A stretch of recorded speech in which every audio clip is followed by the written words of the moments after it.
Also very honored to host this panel tonight in partnership with the Finger Lakes Environmental Film Festival, the writing department at Ithaca College, and the English department at Ithaca College.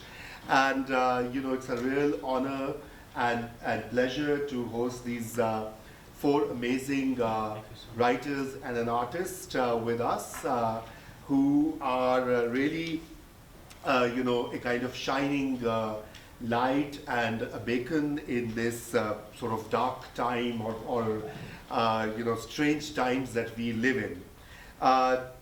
Their work and their creativity has threatened many regimes, many powerful forces, and as a result of their work, they had to leave their respective countries and find refuge in the United States. And I should also thank to the Ithaca City of Asylum, who actually brought all these writers and artists here. And the board at ICOA has worked really hard in organizing this visit. And I must also introduce myself with the ICOA identity, because I was a former writer in residence. That's how I landed at Ithaca College 7 years ago. And now I'm a humble member of their board. So I'm doubly delighted to thank and acknowledge the important work that ICOA is doing. Our writers, I will individually introduce them to you, but I just want to make a few points.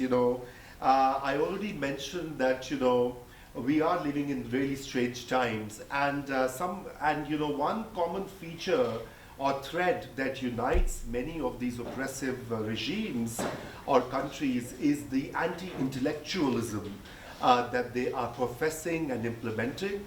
They are also these are forces that are contributing to the rise of authoritarianism, fascism, or what we call populism in many parts of the world, from Middle East to Africa, from Latin America to the so-called enlightened Europe, where many 10-pot dictators or fascists are taking power, and their first target is writers, poets, journalists, and that is why you see so many books being banned as we speak, not just in the other parts of the world, but here in the US as well. So in a way, the work of our guests tonight is equally relevant, not just to their societies, but to the world as a globe. We must acknowledge not only their courage, but also their creative resistance to oppression. And this is why it is such an important occasion that they are here, and all of you are here, because we celebrate Dissent tonight and the inviolable, non-negotiable right to free speech, which is such an important freedom that we often forget, in the daily news cycle.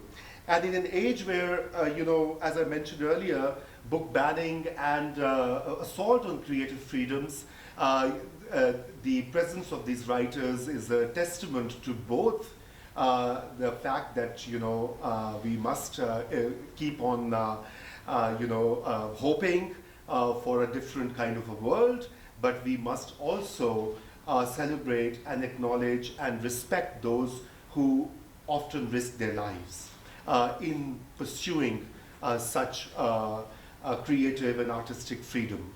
And I will briefly introduce our guests, Anwar Rahmani, who is a novelist, journalist, and human rights defender from Algeria. He has faced legal harassment for his advocacy for individual freedom, environmental rights, the rights of the minorities, women, and LGBTQ people. In 2021, he was shortlisted for the Index on Censorship's Freedom of Expression Awards. He is currently an Artists for Protection Fund Fellow in residence at Carnegie Mellon University. Our second guest, right next to Anwar, is Michael Dowd from Nigeria, who's a novelist, essayist, and memoirist. His 2016 essay in Granta, Africa's Future Has No Space for Stupid Black Men, sparked a national conversation about queer issues in Nigeria and provoked threats to his life. A Vogue Africa magazine named him one of the best African writers of the new generation. He is currently an Artist Protection Fund Fellow in residence at Wayne State University. And Pedro Molina, whom some of you are already familiar with, he has been our writer in residence at Ithaca College. He is an artist in residence. In fact, he's a cartoonist and a journalist from Nicaragua. Pedro's work also got him into trouble and still gets him into trouble often on social media. I follow you now. And he was, so he has been at Ithaca College and at Cornell too. And among his many honors is a 2021 Gabo Award, a 2019 Maria Moores Cabo Award from Columbia Journalism School, and the 2018 Courage in Editorial Cartooning Award from Cartoonist Right Network International. Our fourth guest is on his way, and once he's here, I'll introduce him to you. But we shall have very brief readings and, in Pedro's case, display of his works, and we want to allocate maximum time for a Q&A session so that most of you get a chance to interact with our guests tonight. So without further ado, may I request Anwar if you could start reading from your work. Okay, hello everybody. I'm very glad to be here with you. Ithaca is gorgeous. Actually, before I came here, my American friend in Pittsburgh told me that people in Ithaca, they misspell the word gorgeous and they make a mistake. And they write it this way, but it's not how we write it. And I figured out here that gorgeous is just gorgeous, it's not gorgeous. but this is actually a good introduction to speak by myself, because misunderstanding is usually the reason why we can, like misunderstanding the other can put us in trouble with him, can make other people life in threat. Some like mistakes in translations, for example, like the word intoxicado in Spanish, or it doesn't have the same meaning in English. So I wanted to read today from this paper for you, but unfortunately there is some like mistakes in printing these papers. So I'm gonna improvise for you guys. I'm just gonna talk about myself. So my name is Anwar Rahmani. I'm from Algeria. I have 4 novels until now, and I was also a journalist and a columnist in my country, in both Arabic and French.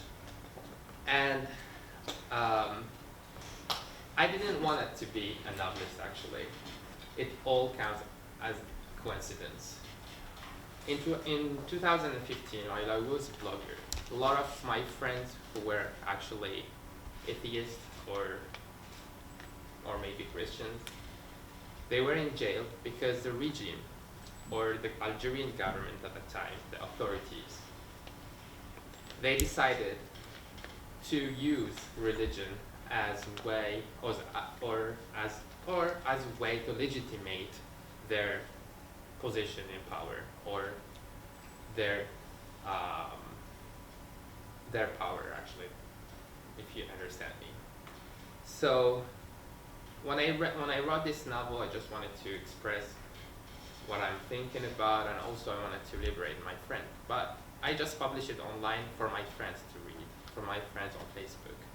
But I had a big buzz, and everyone on the internet started to speak about a novel that was actually not professional at all. And also all the media, all the organizations around the world started to talk about my novel. And also the police decided to interrogate me, also the securities. And I used the media that was over me, like it was talking about me, to liberate my friend, to speak about those people that were in jail at the time. Okay. And I could have done this. I have done this with a novel that was actually not professional novel. I didn't even put commas and points on a novel that maybe make academia people here very, very angry, but it was the most effective one because it comes from my heart, and a lot of people were actually free because I decided one day to publish a novel for my friends on Facebook. This novel is just memories of somebody who speaks about his childhood in Algeria, and he meet up with his friend with an old man who claimed to be a god, and he created a Skype with Shringo. The second novel was a remix of the story of Mother Mary. This one I published it, but it was banned. I made this remix because I wanted to use the most sanctified story about women, about virginity, in both Christianity and Islam, because I think Mother Mary is the woman that has no intimacy in both cultures. We speak about her and about her virginity. In Islam, we call her the Virgin Mary, Maryam Adra. We speak about her virginity. We have some obsession by that. And I feel like our society are shaped to think about women this way, that women are just virginity.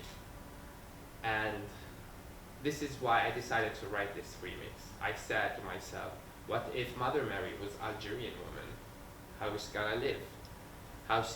What if she was harassed? What if her baby boy? What if she threw her baby boy? So, and Gabriel Garcia Marquez played the role of Jibril, or the Holy Spirit.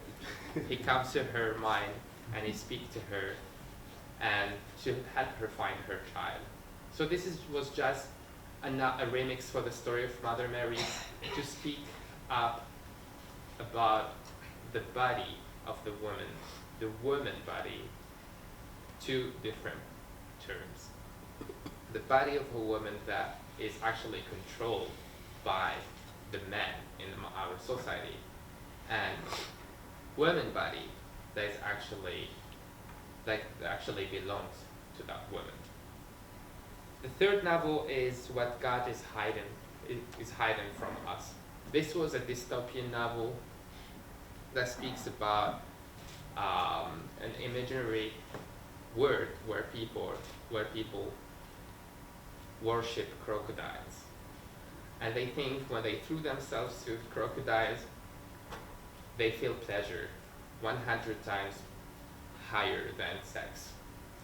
They don't like to criticize this idea, and they don't tolerate any kind of dialogue about this issue. This world or this country that has no geography and no history is controlled by a man that nobody has seen before. It's an invisible man. He controlled this country using monks. The monks, they try always to be pimps, because pimps is the highest degree in the religious temple. The fourth novel, I just wanted to rewrite. I just wanted through this novel to rewrite the book of Sigmund Freud, the book of the totem and the taboo.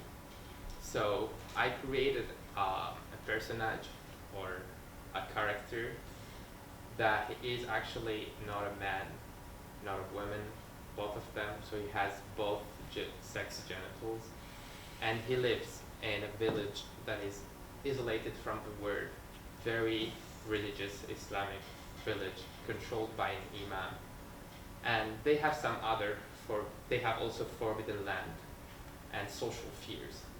So through this novel, I wanted to explain how taboo and the taboos and the totems can be a limitation for freedom of speech, and how they can control the collective mind of the society. So, as I said before, my name is Anwar Rahmani, so you don't forget me. I've been also columnist in French and in Arabic, and also I worked as a journalist for international news in my country. And I was the first Algerian to publicly demand the legalization of same-sex marriage. And thank you very much. I wish I read for you something, but I have nothing. Thank you. Thank you, Anwar. That was a fascinating presentation. Our guest, Dmitry Bykov, has joined us now. He's here on my left. I mean, Dmitry is one of Russia's best-known public intellectuals, and he spent 5 days in coma after falling ill during a speaking tour in 2019. An independent investigation blamed the Russian security forces for poisoning him with the nerve agent Novichok. In addition to prohibiting him from teaching at the university level, the government has also barred him from appearing on state radio or television.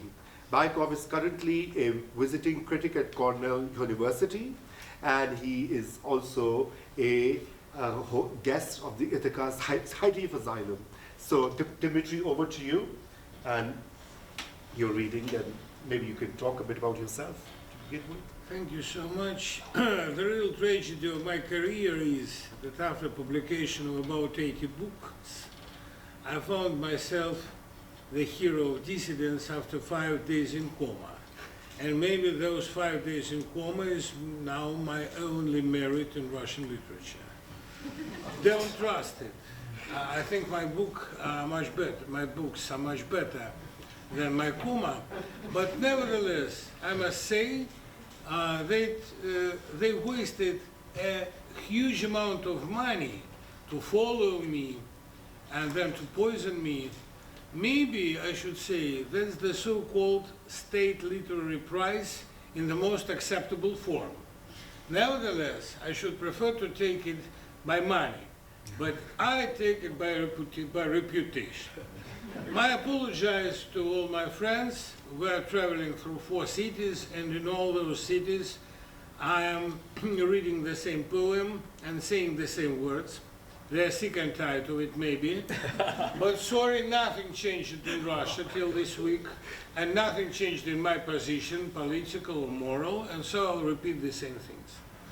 I must say that dissidence is very shameful. First of all, you always feel yourself like a guest in the hotel where you have no guarantees that you may pay. You depend only on the kindness of hosts. That's the first point. And the second, it's really very shameful to be the enemy of your people. Always to feel yourself not only as exiled, but as a traitor, as a person who traited his mother, his country, to which he is obliged by death and life, as in my case. And so I must say that dissidence is the kind of shameful disease. And the origin of most shameful disease is love, you know. And maybe dissidence is a kind of shameful diseases coming from too big love for motherland. It's also very shameful to acknowledge that you are their enemy. I must say that I love my motherland, and I believe sometimes to be back, and I believe to see it real.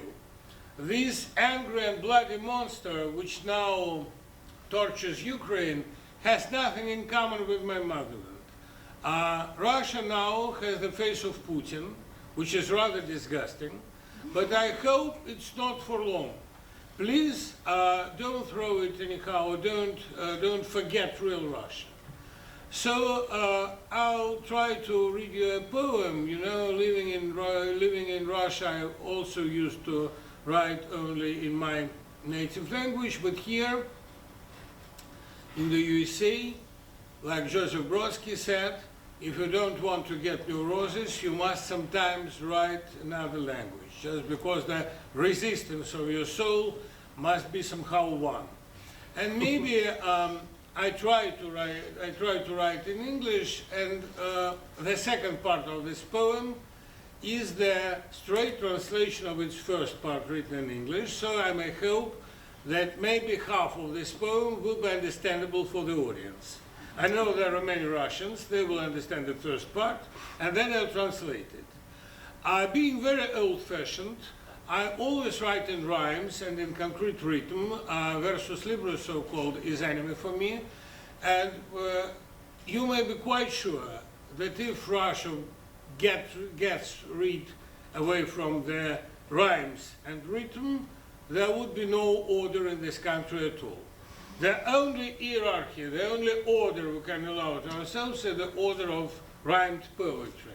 So, being old-fashioned, maybe sometimes it's better to be a modernist. I called it the Ballad of No Lament, because there is no laments in my life. I'm very happy that I appeared here. Maybe that's the main prize in my literary life. The second moment is I mentioned here two famous writers who are famous in Russia, but practically unknown abroad. First of them is Anna Akhmatova, our best-known poet of the so-called Silver Age, of the beginning of the century. And the second is Vasily Aksionov, who was one of the Nobel Prize candidates and maybe one of the best novelists in Russia. Ахматова, чья лира год за годом все тяжелела от кровавых тем, была, конечно, со своим народом, но не гордилась, а казнилась тем. Я вовсе не горжусь своим исходом, его и не заметит большинство, но сроду не был со своим народом, и то не мой был выбор, а его. Не то, чтобы только в нынешнем году, мол, я близко разглядел его оскал, конечно, сам бы я еще подумал, но он меня к себе не подпускал. Я не был никогда с моим народом, я не считал себя его приплодом, его лицом, его говнопроводом, одной из миллионов микросхем. Я для него моральным был уродом, он для меня и вовсе был ничем. Изгойство вообще большое счастье, привычка к стойлу, уровень скотов. Когда все это начало кончаться, я был готов, я был всегда готов. И переход на новое наречие не труден мне на новом берегу. Язык не враг мой, но его беречь я не призван и уже не берегу. It's not a trick translating into English. I am well trained, you see, in any kind of search for rhymes. You always can distinguish my speech from natives one, but never mind. I never felt myself son of a people, of motherland, of nation, land or race. I never used to suck its dirty nipple. For most of it I used to be a cripple. For me it used to be a hollow place. Aksionov called my land a stinky lady, a hairy lady, lady with a bird.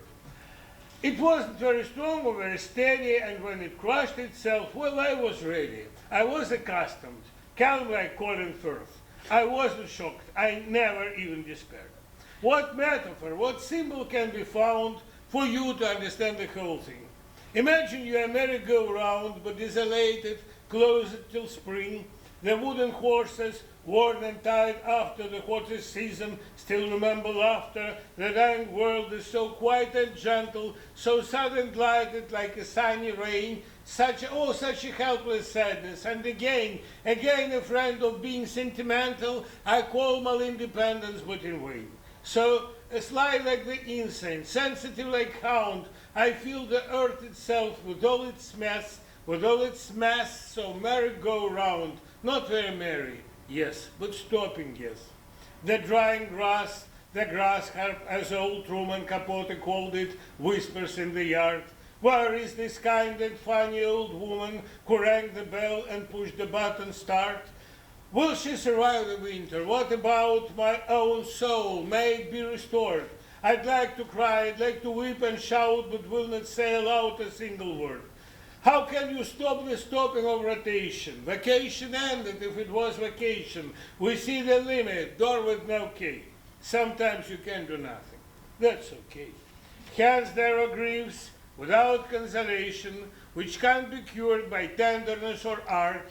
It's clear enough for European or Asian, but not the active local population, attractive, enterprising, cute and smart. You can't correct the God's determination, whether it pleases you or tears your heart. You cannot save the most hated nation, in which you were the most hated part. Amazing. outstanding, really, really, and thank you, Dmitry, for such, and giving us the Russian sort of flavor. Russian manner, yes. Yes, yes. So I guess that was really 4 remarkable presentations, 3 actually, because the 4th one is by Pedro Molina, which is going to be a visual presentation. And Pedro is a political cartoonist, as I mentioned earlier, from Nicaragua. So over to you, Pedro. Thank you, Raza. So, yeah, so I am the visual guy. Even if I was a writer, I don't know if I could top that. So it's better that I can draw. So, thank you for the invitation. I'm glad to be here back at Ithaca College, sorry. And I had a great time here.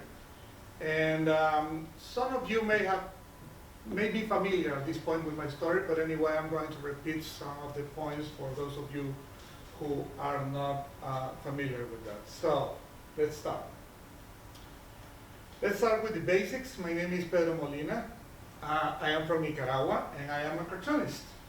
That means that I make a living criticizing the world around me, or rather, those who make the world around us such an unhabitable place.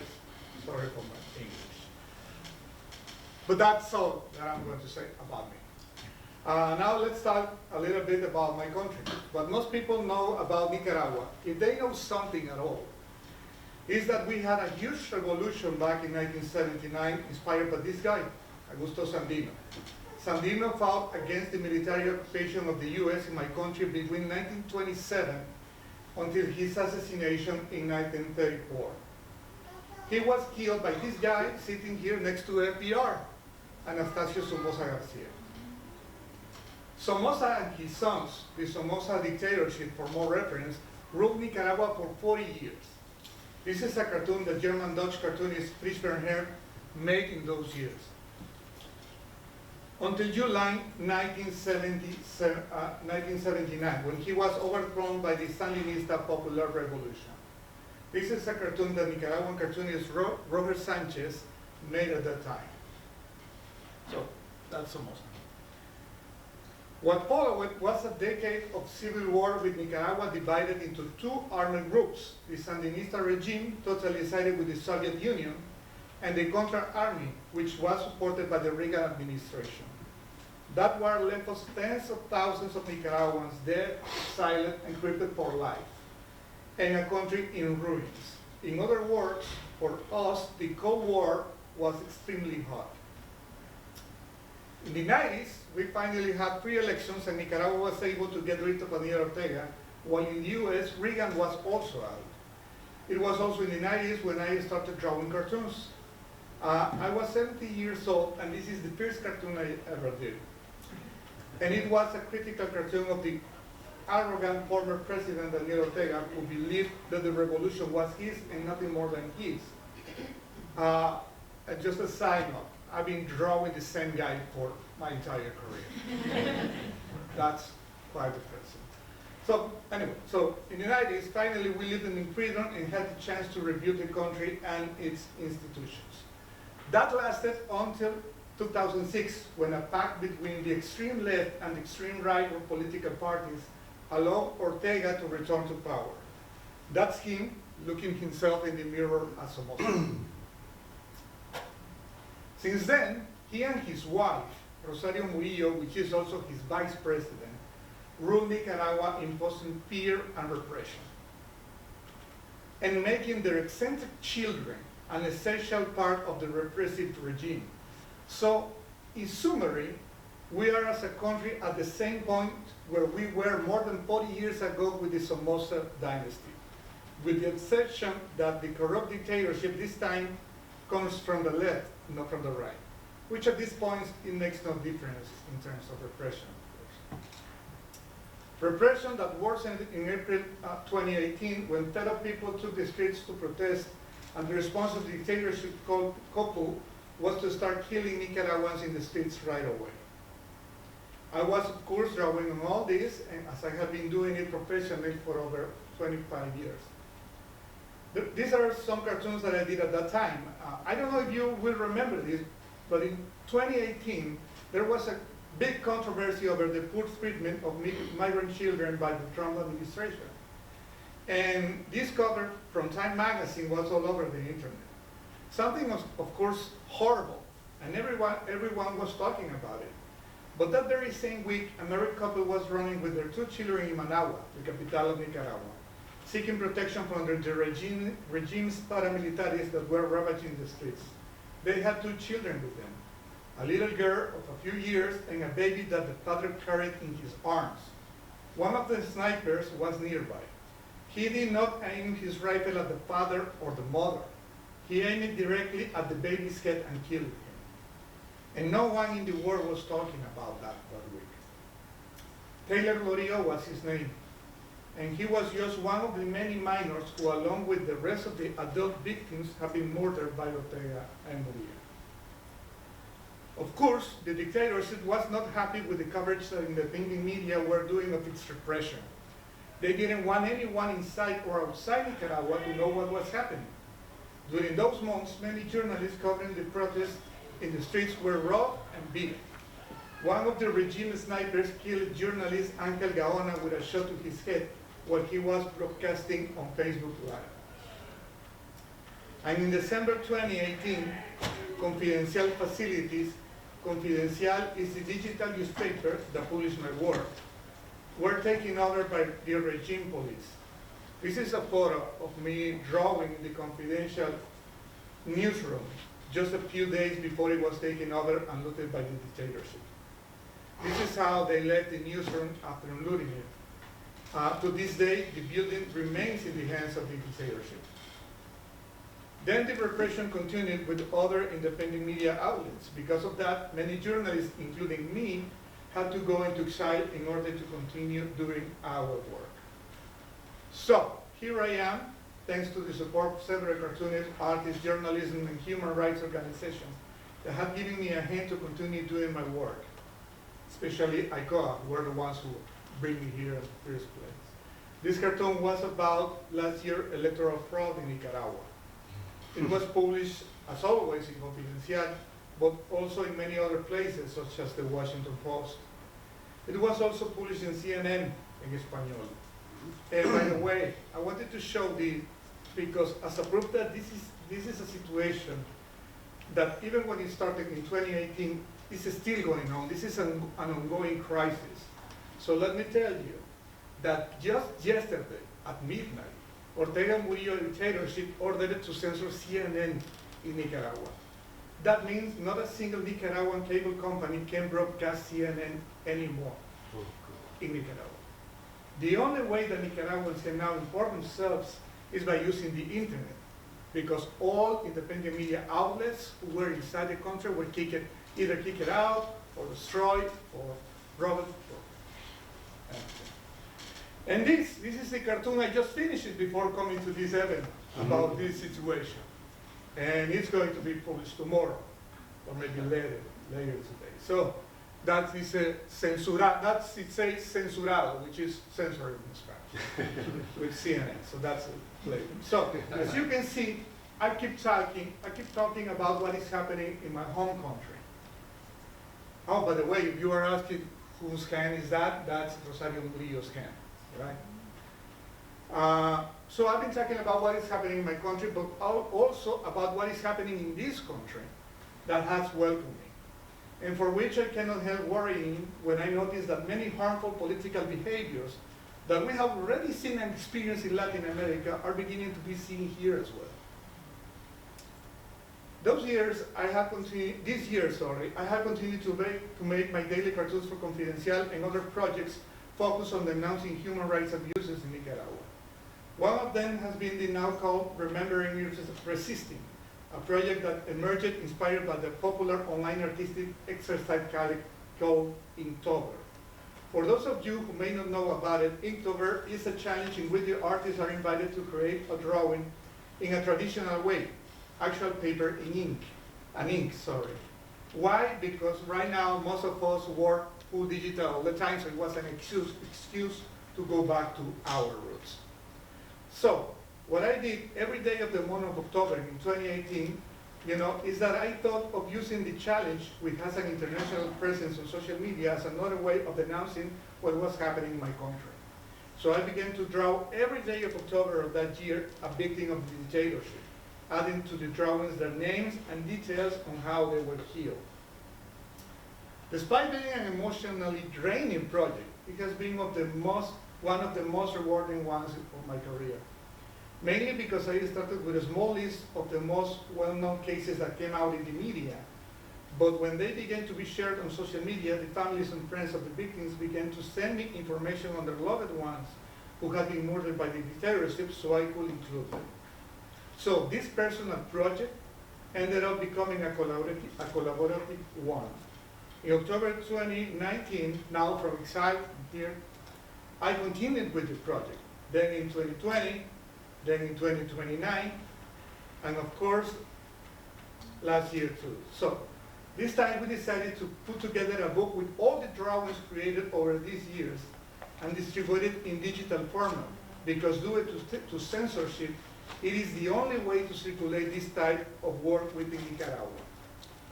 The book also includes comments from the families of the victims, which for me, it makes it super special. So this is a quick flick through the book, just to give you an idea of the amount of people that I am talking about. And if you are reading on the bottom of the pages, you will see commentaries of the families. Another interesting project was participating in the human rights campaign of NBA basketball player Enes Freedom, who has a peculiar way of raising awareness about human rights violations around the world, using his basketball shoes decorated with complaints about abuses in various countries. The Nicaraguan one is already done, and I am currently working in another one. Of course, as I say, although my work about Nicaragua continues to be a high priority for me, I also focus on other issues. Together with some great US colleagues, I'm also regularly doing cartoons for Counterpoint.com, covering current events here in the US, such as this one, and in other parts of the world, like Ukraine.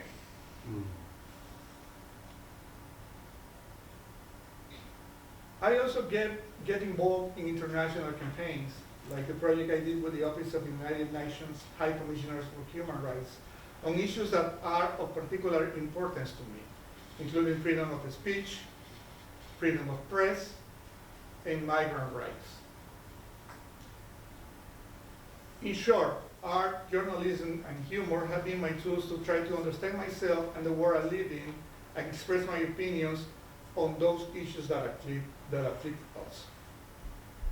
Locally, like in my case in Nicaragua, but also regionally, like the case of Latin America, and for example, the drug issue that covers the entire Latin America, and globally too, like climate change, right? So yeah, the weather is crazy. Yeah, the weather. Anyway, so that's everything that I have for you today. Thank you for your.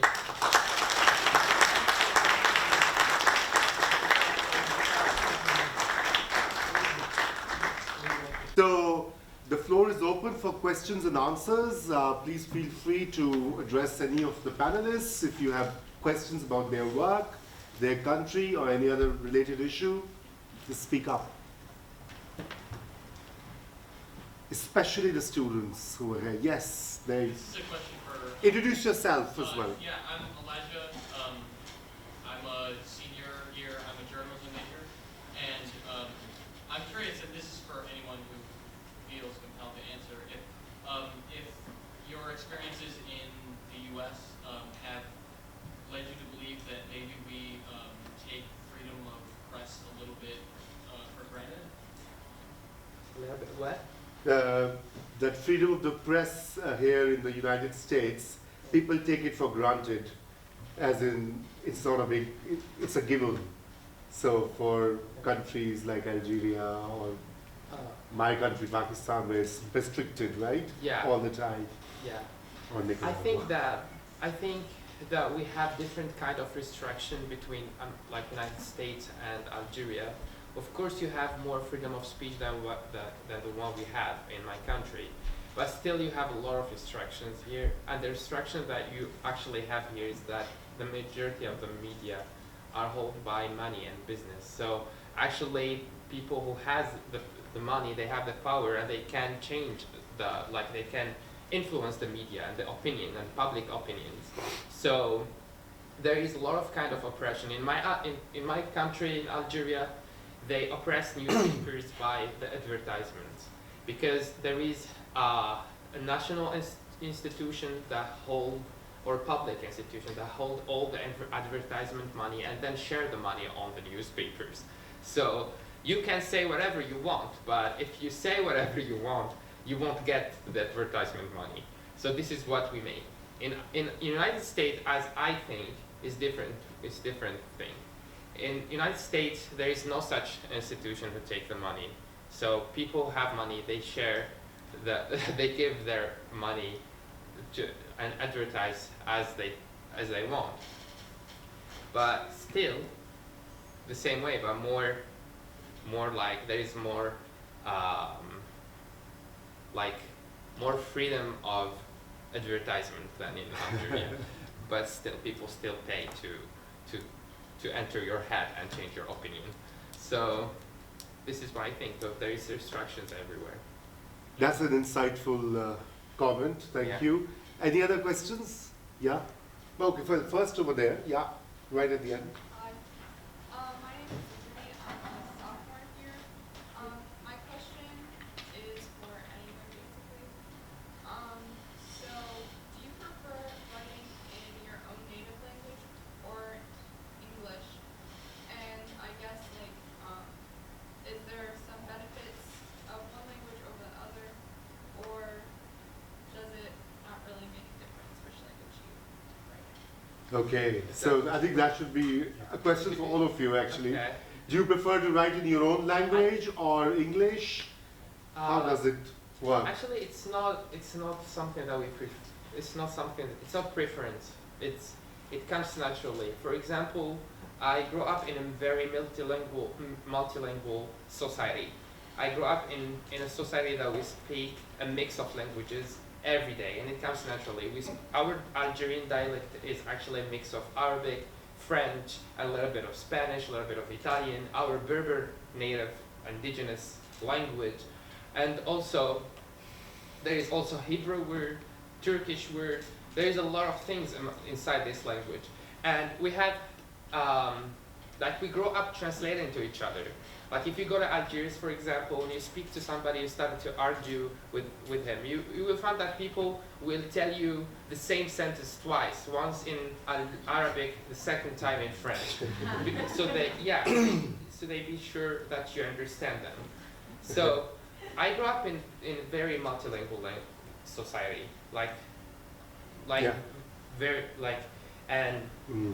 choosing Arabic to write was not a choice. I fell in love with Arabic. I fell in love with the rhythm of the language. It's actually Arabic. It's consonant language. So we don't have vowels. We have the movements. It's the movements of the mouth. And when writing poetry in Arabic, actually we have something we call them the C's. It's like here you have something called them the meters or something like that. Meters, yeah. But in Arabic it's different. It's actually the horse dances. You know the horse, when they dance, they make a rhythm, and there are 13 C on the rhythm of the horses dances. And there is kind of magic within Arabic when you write that. And I wrote in French too. I wrote some articles in French. But I really want to write in English. I'm trying to do that here, but I need some time to do that. But I think that writing in English makes you more eligible for this market here, because in the end, literature is just nowadays it's just a product. Humans are also products. So we need to make a good marketing and a good marketing language for literature nowadays is English. True. So Dmitry, The same question to you. You translated your own work. You see, when you write in Russian, in any native language, when you are writing for a long time, like in my case for 50 years, from my 5, you get some speech habits and some cliches, which are really dangerous for you. When you change language, you begin a kind of new life, and maybe you are free of all those accustomed manners and accustomed plots. Sure, my English speech differs very much from the natural speech of natives. Like Nabokov's, for example, because living here, we can't avoid this comparison. He was my neighbor, he lived the next street, and sometimes his rebellious spirit just pushes my elbow, saying, write something pornographical. And maybe it helps me also. I'm writing a novel about love. The fable of this novel is happening in the end of the century. It's a futurologic dystopia. And maybe speech of Americans in the end of the century will be just like mine. Incorrect, economical, avoiding complicated words, and so on. By the way, you surely remember Anthony Burgess, who wrote Clockwork Orange with a huge amount of Russian words, which symbolize the Russian mental aggression. Sometimes I use the same because many Russian words, I'm sure, will come into your speech. Not positive words like Sputnik, Perestroika, Balalaika, and so on, but some weird words which symbolize Russian politics now. And I hope this novel would be interesting for anybody, because if you hope that English speech will be stable till the end of the century, you hope in vain. It will change radically, like our fates, and maybe my incorrect and somehow incorrigible speech will be the best example of American speech after the nuclear war, for example, if it survives. So I promise you, maybe not joy, but adventure. Thank you, Dmitry. The title of the novel is In Team, playing in team, a common team. That's about a multiple person, a team of multiple persons, which lives in one single person, and it's about love, about intimate relationship with your inner girl, which is called the inner sinner. It's untranslatable into Russian. Okay, Pedro, you want to add? I mean, no, art has no language, though. You know? I'm more visual than anything. So, but I can say that English is more practical for me, but Spanish is more emotional, and allows me to swear more in a more rich way than English. Okay. English is very limited. Well said. Okay. Other questions? Yeah, okay. Hi, I'm a freshman in Cornell. This question is for anyone. So now that you guys have spent time in the US, how has your writing or your art in general changed about the way you write about your homeland? Because now you look at it from a distant perspective, from the outside in. Before you used to write while being in the midst of the homeland. But now that you're at a distance, how has it changed? How has it changed moving away as an exiled writer? Actually, I'm not writing quite often these days since I came here like 9 months ago. I changed, like I used to write novels and articles in my country.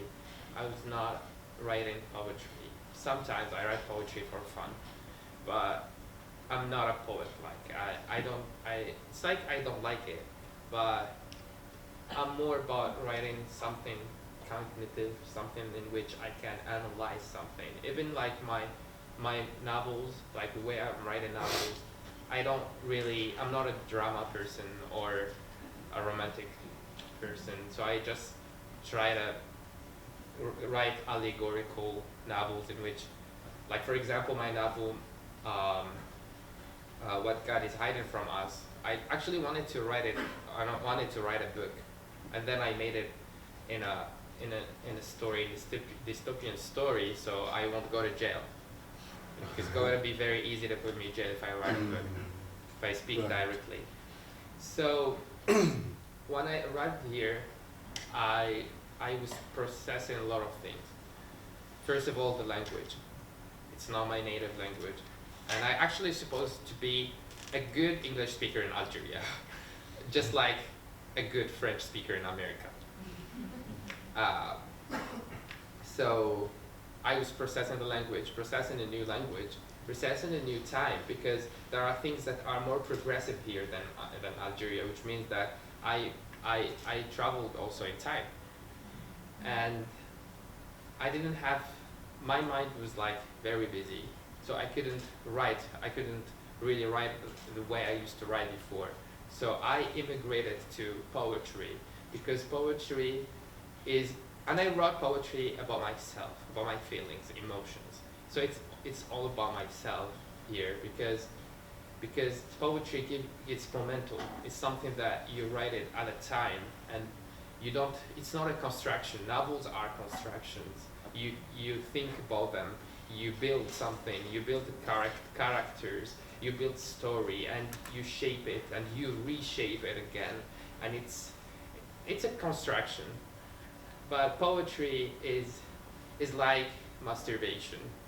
It's a mind masturbation, and this is what I was doing here all the time. Right. Thank you. Dmitry, do you want to talk about this, how distance affects your writing, if at all? I agree. Okay. Michael, you want to add to something that has been said, or we can move to the next question? I think we should move. Yeah, okay. So other questions, we have time for a few. Okay, first, yes. Yes. I have a question for Dmitry. My name is Maxim. I'm a senior here, and I also come from Russia, from Moscow. And in the light of recent events, this week's events, to be exact, I'm talking about mobilization. I have a question, rather like just, I'm just asking for your opinion, basically.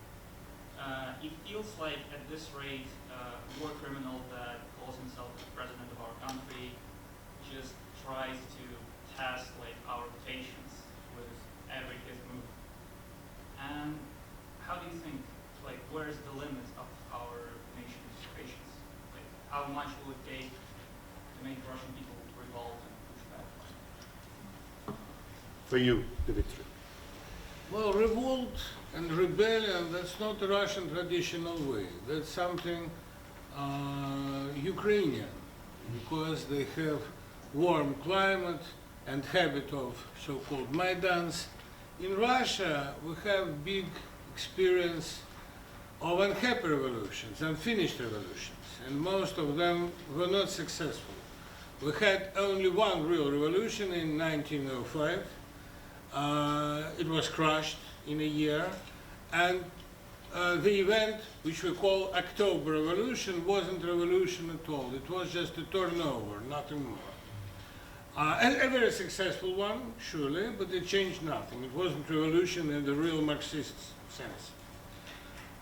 In Russia, we have a very strange situation where the population consists of the most free slaves. They are really slaves because they have no political opposition to power, but they are really free. We have freedom of speech in Russia, sure.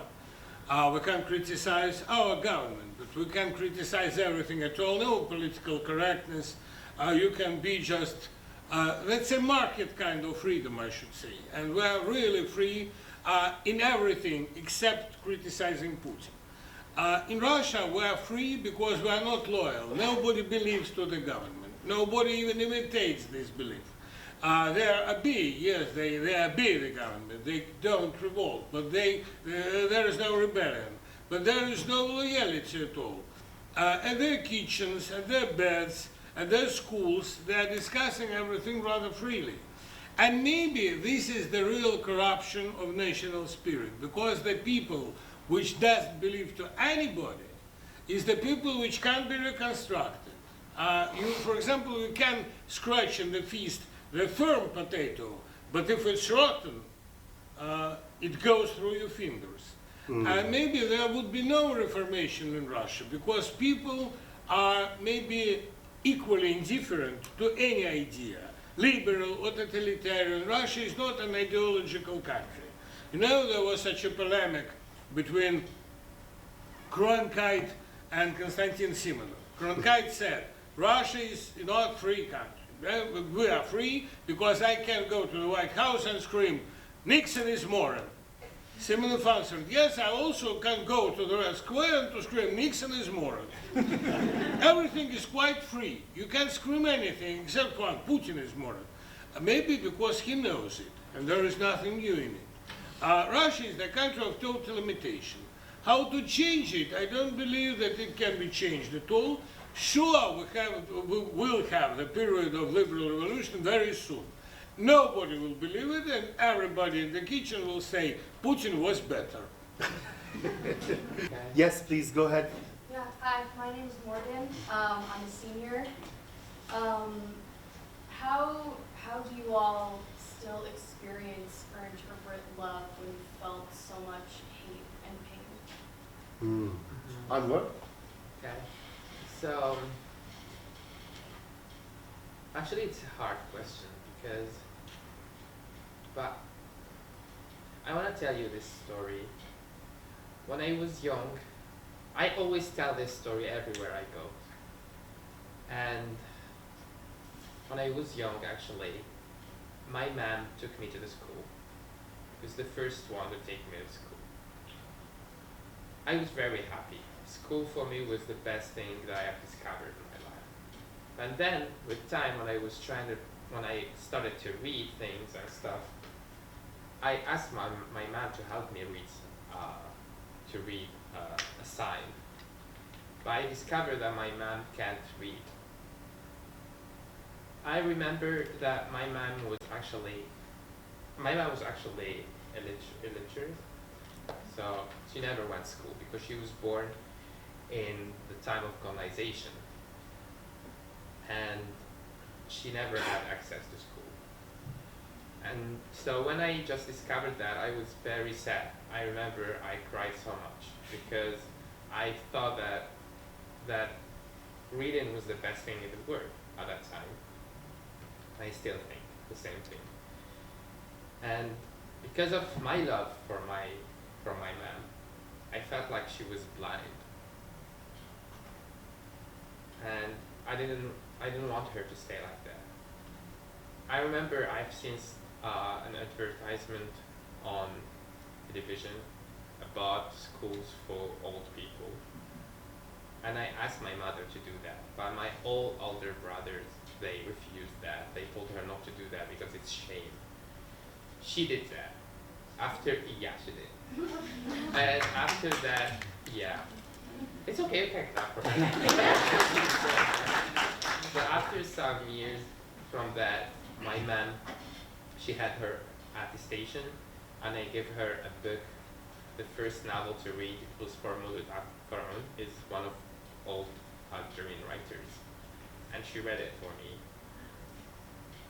What I wanted to say is that love can change things. Love is there. I believe in love. Some people, they don't do that, but I do. I think that love, there is nothing such hate. There is only love. And the lack of love is hate. Just like the lack of heat is cold, the lack of light is dark.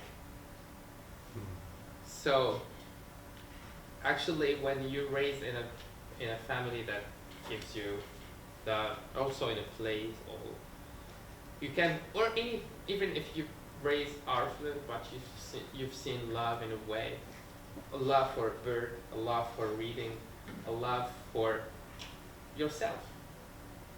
You will be able to recognize that hate is just an illusion, and it's very easy to defeat. So, when I was in my country, I had a problem, the first problem when I was like 18 years or something like that, with an imam. He was praying God against me because I had a page on Facebook at that time speaking about how they are throwing books from the library in my city, and he ended there, and he also forbidden one of the festivals in my city too, and I just wanted to object that and describe, speak up about that. And he made all the society against me. They started to throw stones on me. They started to spit on me, and I had so much of what you call hate. But after years of that, people started to figure out that he was wrong, and I was right. People in my city started to respect me more and more.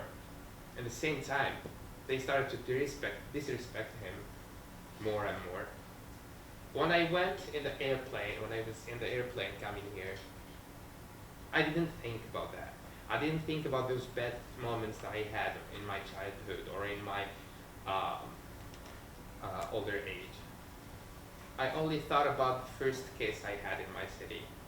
I thought about the first time when my mom took me to school. I thought about the first time when my mom started to read. I thought about the best things that happened in my life. And I figured out that I never hated those people who spit on me or they threw stones on me. Because actually they never hated me. They just didn't know how to love. Great, thank you. So we are almost over time, but we can certainly accommodate one question. Yes? Yeah, I'm George, I'm a journalism major, senior here. And a lot of journalists, we want to talk about countries that we aren't in, or report on them, or at least talk about them.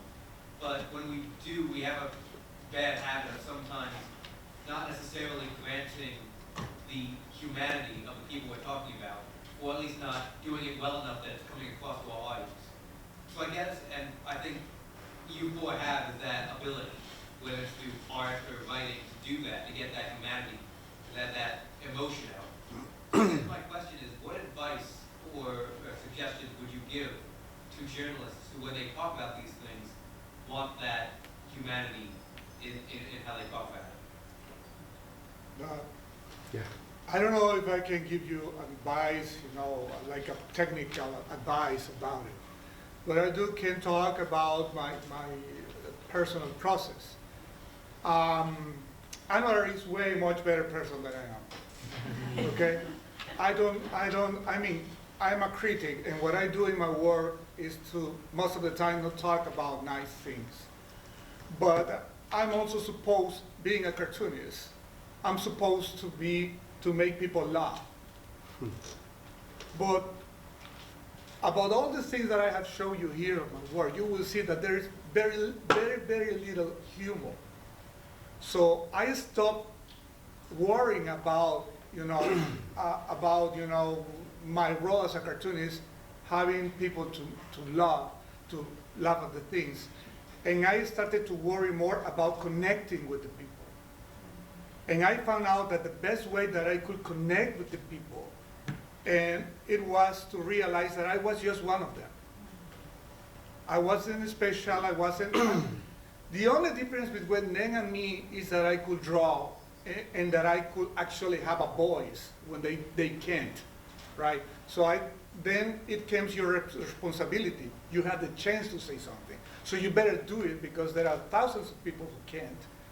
And the way that you communicate with the people, most of them, my more popular pieces that connect, that people make popular. It's not like they are the most clever ones or the more beautiful drawing or anything.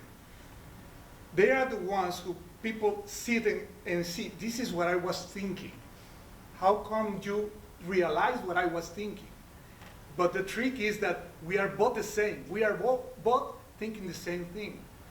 The only difference is that you can't say it because you have fear, because you don't have, you know, the tools, or you have not maybe the training to express that. But once you find it, that's the connection. I mean, and this is true for all kinds of art. Why you gravitate to some kind of music? Because that kind of music or painting or writing is telling you something that deep down inside you, you also feel, but you don't know why you can't express it that way. And then you realize that that is there. So with journalism, I mean, in my personal experience is just to be honest about who you are and not try to think that you know better than the people, but try to understand why they are behaving that way, and see them of a point of empathy point, not like a scientific that it's analyzing pure data or something like that. Yeah, It's the human connection. You answered Yeah. humanity, what Yeah. Okay, thank you so much. Please give us